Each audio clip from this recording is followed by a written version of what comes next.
Good morning, everyone. Today we are in Valley Forge, Pennsylvania, more specifically Valley Forge National Park, and I am going to do a run/hike of the Joseph Plum Martin Trail. I believe it is a 5.3 mile loop, which I love loops, and it's an asphalt trail, so I'll be able to run a little bit. And I just thought I'd grab my camera and bring everybody along.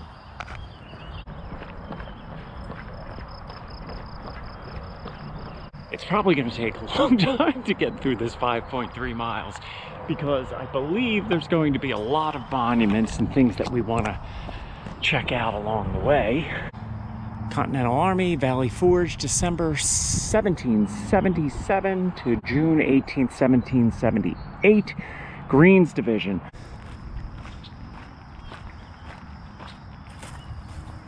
Entrance to fort, 200 feet straight ahead.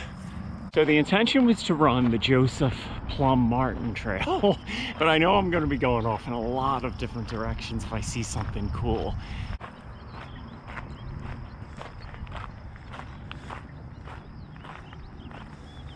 All right, so soldiers constructed earthen fortifications called redoubts.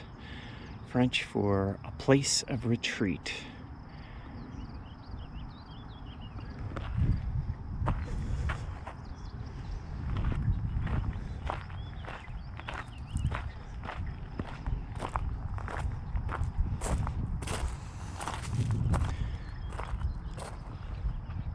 Troops originally built this redoubt by hand using shovels and picks. So this is pretty cool.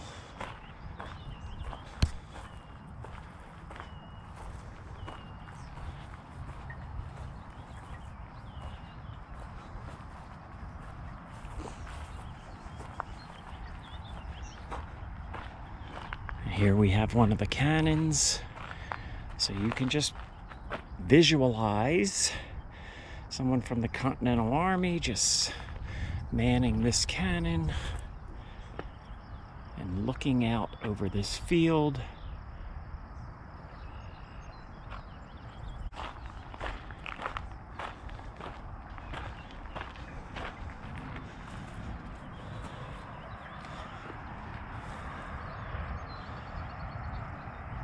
I'm 5'11", so you can see these walls, I guess, were about a little over 5 feet high. Look down this hill, imagine you were a soldier on the lookout for British soldiers approaching from Philadelphia. So Philadelphia is over that way. They would be able to see the British soldiers advancing from this spot. General William Howe's British forces were cautious about the strength of the American position here. However, they never made the one-day march to attack Valley Forge. That's interesting. I think this is just so cool. I never realized there never was a battle at Valley Forge. So that's kind of interesting. And this is cool. I don't know what this is. So it's roped off, so I'm not going to climb on this. But so it looks like a hinged door on this mound. So I don't know, I'm really guessing here, but maybe this is where they stored their I'm really guessing here, but maybe this is where they stored their munitions. I want to show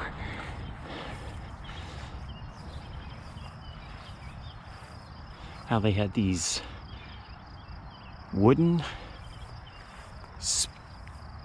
spokes or wooden, I don't know, but something, I would assume, right? I mean, had they been under attack, this would prevent the horses from riding right up that hill. All right, so now we are coming up on these huts. Now they are replicas, they're not the actual huts from 1777. However, they're pretty accurate and they are positioned where the village would have been. And from what I understand, they built 2,000 of these. So there were a lot of troops here at one time.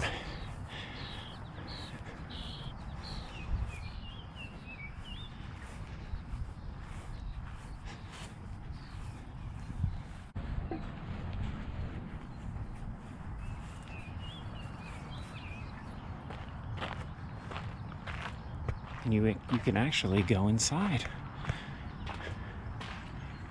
So this is kind of cool. This shows, I guess, they slept in these cots.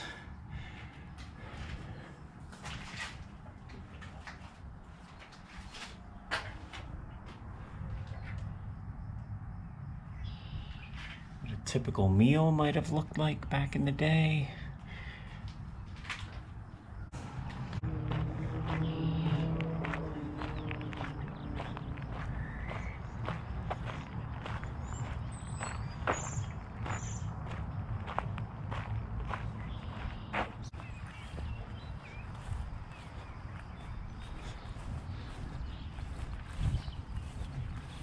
On a cold night, I guess they would sit out by the fire.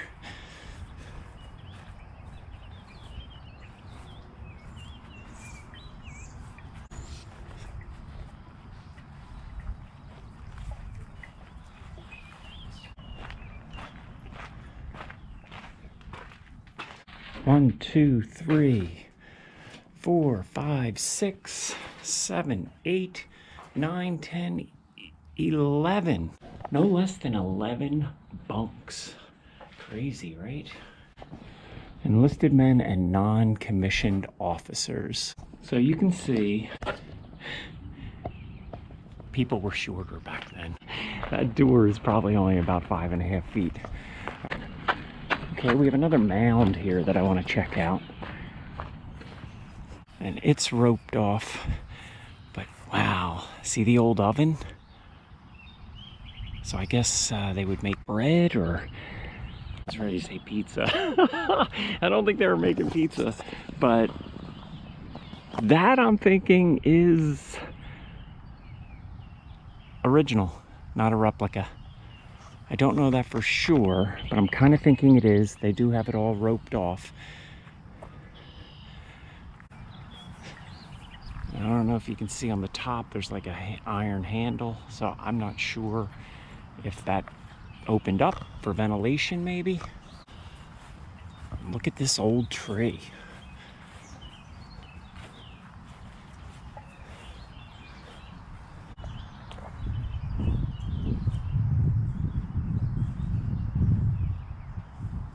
Makes me wonder if this tree was around when all the troops were here. I mean, it looks old, right?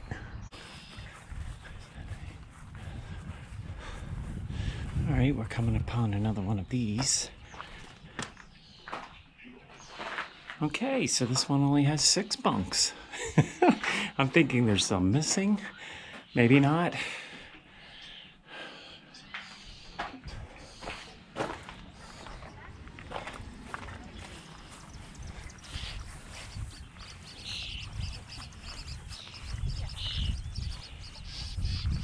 So what's with the name of the trail? So Joseph Plum Martin was a sergeant in, I believe, the Connecticut Brigade, and he served in the Revolution. But he wrote his memoirs in 1950, and that is when, I guess, historians realized, or it actually gave a lot of insight into how the people lived here. So I guess they then named a trail after him. So a little correction, his memoirs were discovered in 1950. Obviously he didn't write them in 1950. He would have had to have been like 200 years old. I am getting bit by mosquitoes, so get out of this tall grass.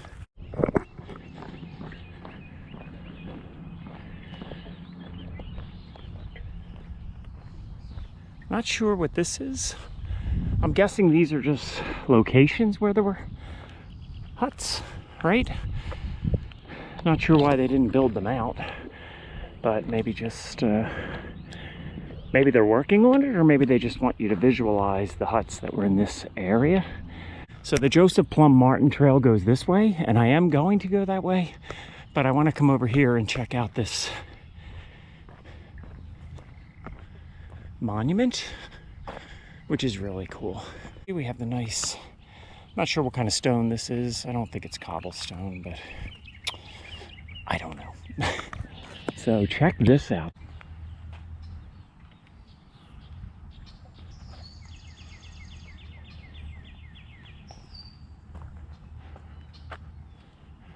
It says, erected by authority of the Act of Congress, June 25th, 1910.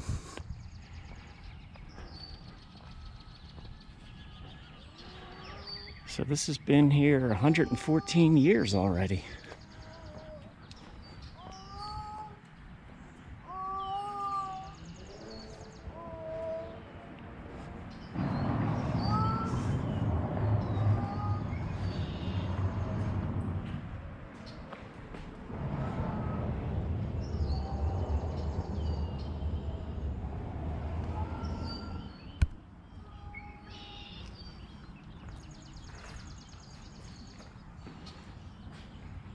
Commander-in-Chief George Washington, and then it lists his major generals: DeKalb, Greene, Lafayette, Lee, Mifflin, Steuben, Sterling, and Sullivan.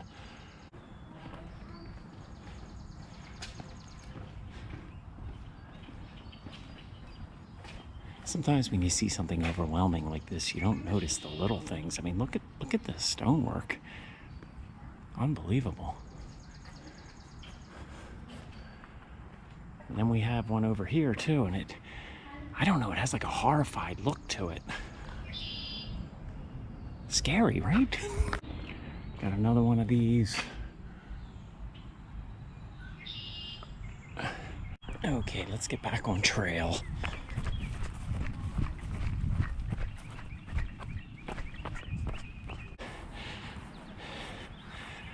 All right, just came upon a couple more of these huts.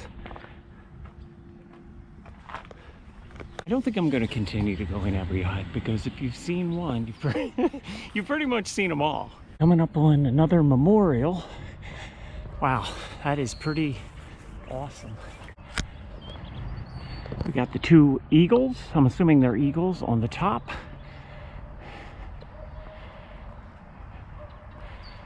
And then it looks like we have a couple of the founding fathers on this plaque.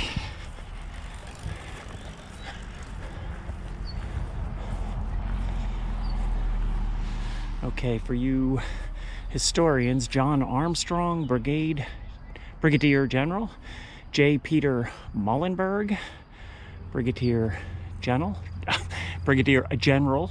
Let's see who we have over here.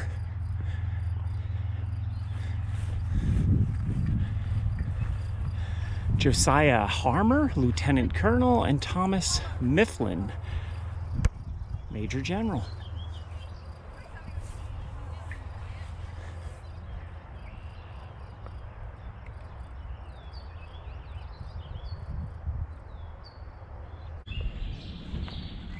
So I just came upon this area where it says area closed, but it's beautiful back there. This is starting to look familiar. When I ran here a few years ago, I remember seeing a gravestone for a Revolutionary War vet. So I'm gonna keep looking in the woods here and see if I see it again. I feel it was in this area, but this is a long trail. It might be down a little further.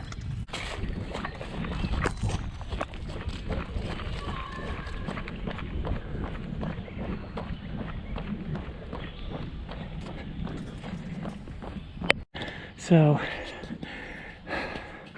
there are the markers. Okay, so I found them. I'm going to step over this fence for a little while, even though I don't think we're supposed to be back here, but I'm not staying back here. Just wanted to... This is really cool. Field stones. But I guess they know that's where There's an actual grave, and there we go, Revolutionary War. And then we have a little placard here as well, Revolutionary War with a field stone. And we have another one with the field stone. So I'm not going to continue back here, but I'm thinking quite possibly there's a lot of these field stones back in these woods. An awful lot of people died right here at Valley Forge. I'm going to research and put the number up because I don't want to guess. As I'm looking back there, I see what I think are field stones, so who knows. All right, back on trail. Okay, we have another hut here. This one looks a little larger, and there's something behind it that I want to check out as well. So this has the double doors.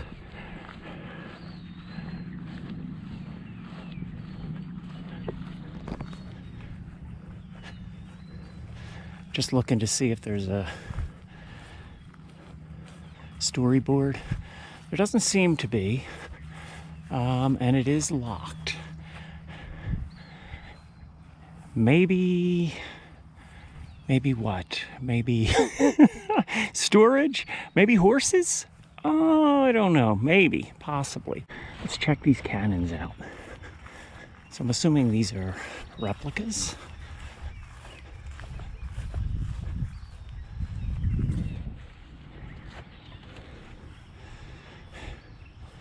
But I don't know that for sure. I'm hoping that storyboard over there tells me a little bit about it. But you can see how all the cannons are lined up in a defensive position, aimed over there. And then we're aimed over in the, that's the valley we were talking about earlier. That's probably where most of the cabins were. Gonna go to the front. I don't know if you can see them from the back.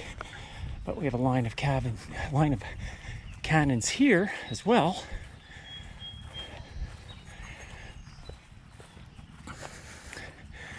And then another line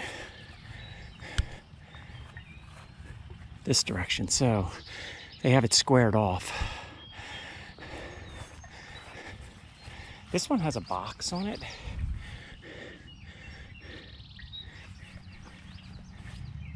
I'm thinking maybe that's, what am I thinking? Maybe cannonballs? Maybe they all had boxes like that on them at one time. I'm gonna guess that they're replicas, and it doesn't, because I would think if they were the original cannons, it would say something on that storyboard. If I find anything out when I get back, if I research, I will let you know. So now I'm off the trail I was doing, but I'm thinking they connect up here. So I don't know, it's kind of hot. Should I take a shortcut? I'm kind of thinking yes. But no, I came for a workout today. I am going to get back on, oh God, I almost tripped. Going to get back on the Joseph Plum Martin Trail. All right, so we have a couple other cannons, and it looks like a small embankment was built here. This was really well defended. So, had they been pushed back and the British were coming this way, there's still some cannons here. So I did a little research while I was walking, and 2,000 men died here between 1777 and 1778. But they died of disease. As I said before, there wasn't a battle fought here, but can you imagine? 2,000 people died.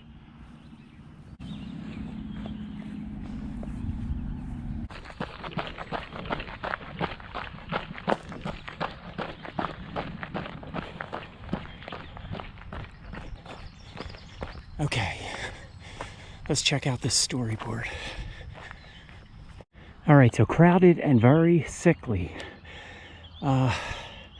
Putrid fever, itch, diarrhea, dysentery, and rheumatism were some of the afflictions suffered by the troops. Turns out 2,000 men died here, and none of it was from battle. It was all from disease, smallpox, other disease, as you just read. So, I don't know, in so many ways that's a more horrible way to die. But the fact that that storyboard is there, I'm thinking maybe this was used as a hospital, possibly.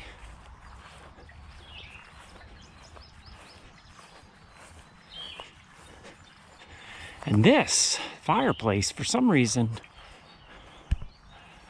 to me, looks authentic. Why else would it be just sitting there like that?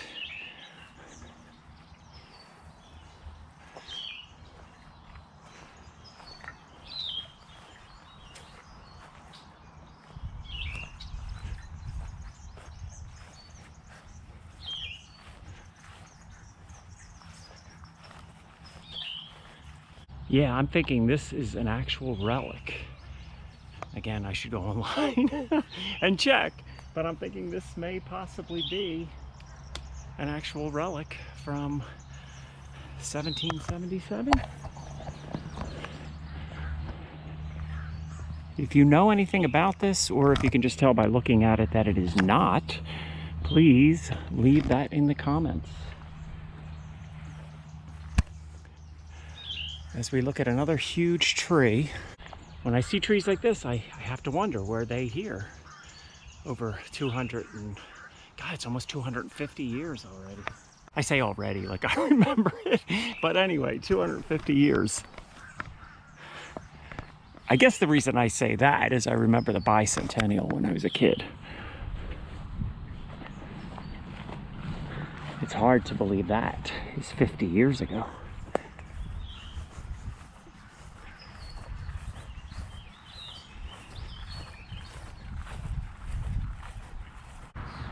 Major General Friedrich Wilhelm Baron von Steuben. And that was erected by the National German-American Alliance.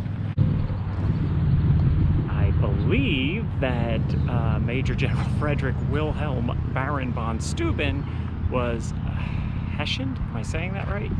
And he was brought over from Germany to train the troops. I kind of think his quarters are here somewhere. In fact, it might be what I'm looking at right now, that stone house or building over there. Yes, I believe this is where General von Steuben was housed. Just a little bit nicer than those huts that the enlisted men had to reside in.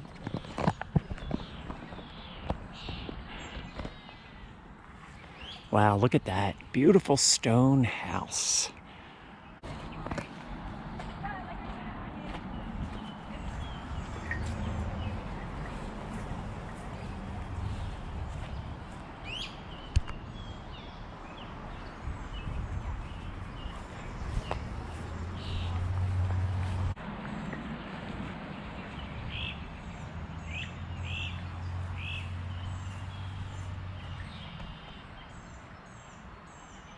No shortage of bugs back here.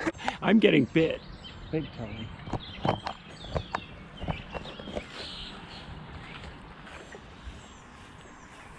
So there you have it. That, I believe, is General von Steuben's headquarters. So you can just see the fine general coming down these steps, and then we have a nice little path. Oh, this is cool. This looks like probably the servants' quarters.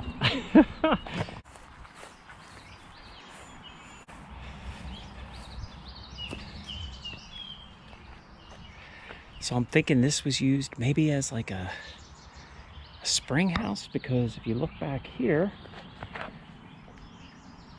there's a stream where there might have been a spring. And maybe this was like a root cellar type deal. Who knows?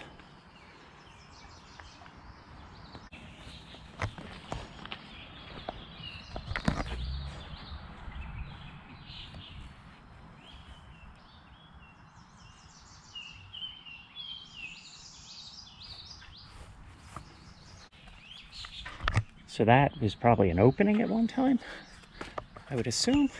Ooh, I don't know if you can see that, but check out that beautiful butterfly.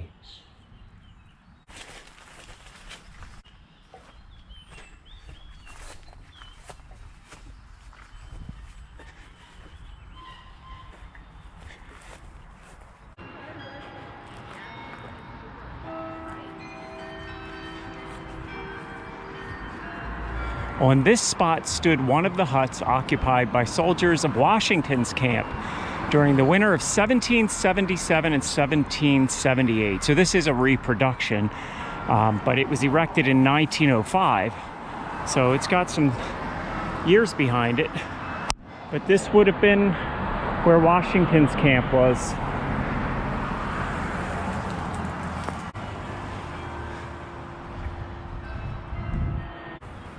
Patriots of African descent. Let's check this out. There's so much to see in this park, and I'm just really scratching the surface. So, freedom delayed. Black soldiers at Valley Forge. It's estimated that 5,000 to 8,000 black soldiers served in the Continental Army during the Revolution. Alongside soldiers of many different ethnicities, U.S. Army was not racially integrated again until the 1950s. Wow. 700 black soldiers camped and trained at Valley Forge. So not only the black soldiers, but it says here, many different ethnicities. And I was reading on one of the other placards, there were a lot of different languages spoken, so a lot of these soldiers didn't even speak the same language. They're German, French, whatever. There were a lot of different languages that the soldiers spoke. So it's pretty amazing that they were able to camp together, get along, and fight a war for independence. There's a lesson to be learned by that. All right, so I made it back to the area in which I parked. 5.2 miles, something like that.